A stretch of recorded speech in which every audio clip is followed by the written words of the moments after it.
여러분 그 반도체 있죠.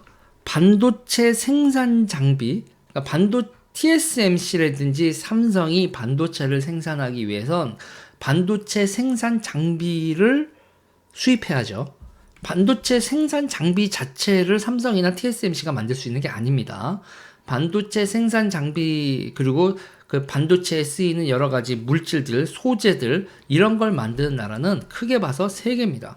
지금 독일이 점점 이 시장에서 빠지고 있어서 사실상 3나라가 반도체를 만들 수 있는 중간재들을 다 만들고 있어요. 어떤 나라죠? 미국, 일본, 네덜란드입니다.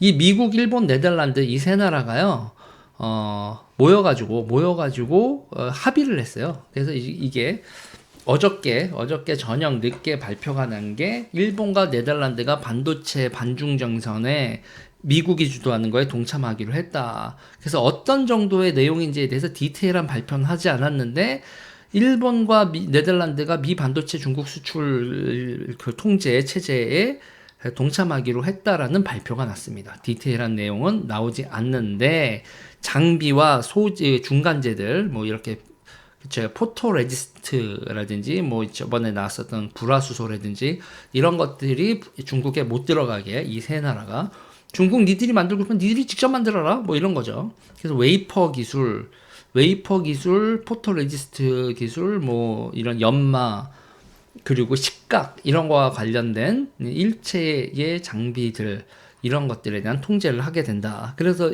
일본 같은 경우에는 이렇게 되면 어떻게 되느냐, 일본은 자기네들의 반도체 장비 수출의 30% 이상이 중국인데 그걸 포기하는 거예요.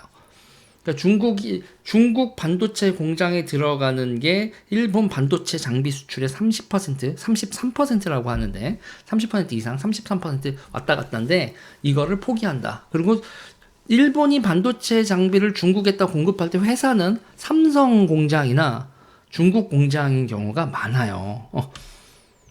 그래서 지금 이 정도가 되면 어느 정도냐면 이게 거의 10조, 우리나라 돈으로 하면 10조 정도를 중국에 파는데 그 10조를 중국에 안 팔겠다 이겁니다. 야, 우리나라 같으면은 그걸 왜 안 팔아? 그런 자세로 했다가 와이고양. 그리고 ASML 같은 경우에도 자기네들의 매출의 15% 이상이라고 하는데 이거를 차단을 하는 거다. 자, 이렇게 되면 중국에 있는 대한민국 공장들, 하이닉스가 특히 문제죠. 하이닉스 같은 경우에는 인텔 공장까지 인수를 하면서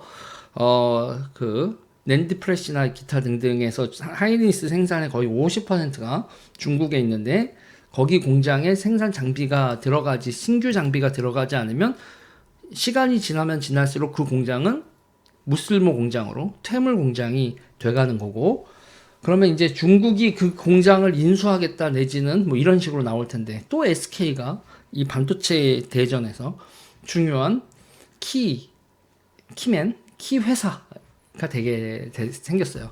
삼성 같은 경우에도 이제 그 삼성 공장들 이거 어떻게 해야 될지, 일단은 이 장비가 반입되는 거에서 1년 유예가 돼서 2023년까지는 유예가 된다라고 했는데 이제 2024년은 기약할 수 없는 상황이죠. 자, 우리 한국 반도체 공장들, 중국에 있는 공장들 결국은 중국 애들이 그대로 반출을 하게 해줄까요? 우리나라가 있는 거기에 있는 생산 장비들 같은 거 중국에서 빼와가지고 다른 나라로 반출하려고 했을 때 중국이 항구를 열어줄까요? 도로를 열어줄까요? 제가 보기엔 중국이 이거 압수하지 않으면 다행이에요. 지금 상황이. 자, 이거 우리한테서 2024년이면 이 문제로 인해서 중국과 미국의 이 반도체 패권 전쟁이 한국에도 불똥이 튀는 건 2024년이 될 예정이다. 아, 세상이 참 살벌하게 돌아가고 있습니다, 여러분.